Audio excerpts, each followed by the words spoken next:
latest news, subscribe our channel and press the bell icon to never miss any news. നമസ്കാരം, ഇത് one India Malayalam.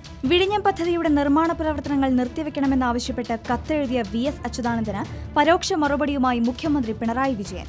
വിഴിഞ്ഞം പദ്ധതി നടപ്പാക്കുമെന്ന് മുഖ്യമന്ത്രി പറയുന്നു.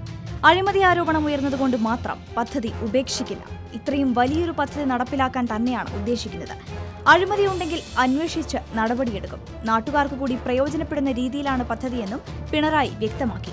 ജുഡീഷ്യൽ അന്വേഷണം പൂർത്തിയാകുന്നതുവരെ വിഴിഞ്ഞം പദ്ധതിയുടെ നിർമ്മാണ പ്രവർത്തനങ്ങൾ നിർത്തിവെക്കണമെന്നാവശ്യപ്പെട്ടായിരുന്നു മുഖ്യമന്ത്രിക്കുള്ള VSന്റെ കത്ത്. അന്വേഷണ റിപ്പോർട്ട് പുറത്തു വരുന്നതുവരെ പദ്ധതി പ്രവർത്തനങ്ങൾ നിർത്തിവെക്കണം. CAG കണ്ടെത്തിയ ക്രമക്കേടുകളിലെ ഗൂഢാലോചന അന്വേഷിക്കണമെന്നും VS ആവശ്യപ്പെട്ടു.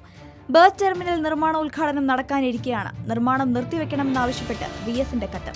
വിഴിഞ്ഞം കരാർ സംബന്ധിച്ച് ജുഡീഷ്യൽ അന്വേഷണത്തിന് മന്ത്രിസഭ തീരുമാനമെടുത്തിരുന്നു. റിട്ടയർഡ് ഹൈക്കോടതി ജസ്റ്റിസ് രാമചന്ദ്രൻ നായർ കരാറിനെക്കുറിച്ച് അന്വേഷിക്കും. ഉമ്മൻചാണ്ടി സർക്കാരിന്റെ കാലത്ത് ഒപ്പുവെച്ച കരാറിനെക്കുറിച്ച് CAG റിപ്പോർട്ടിൽ രൂക്ഷ വിമർശനം ഉയർന്നതോടെയാണ് പിണറായി സർക്കാർ ജുഡീഷ്യൽ അന്വേഷണത്തിന് തീരുമാനിച്ചത്. ജസ്റ്റിസ് CN രാമചന്ദ്രൻ നായർ അധ്യക്ഷനായ കമ്മീഷൻ 6 മാസത്തിനകം അന്വേഷണം പൂർത്തിയാക്കും. റിട്ടയർഡ് IAS ഓഫീസർ K മോഹൻദാസും ജുഡീഷ്യൽ കമ്മീഷനിൽ അംഗമാണ്. വാർത്തയോട് നിങ്ങൾക്കും പ്രതികരിക്കാം ഒരു കമന്റിലൂടെ. For latest news, like, share and subscribe to one India Malayalam.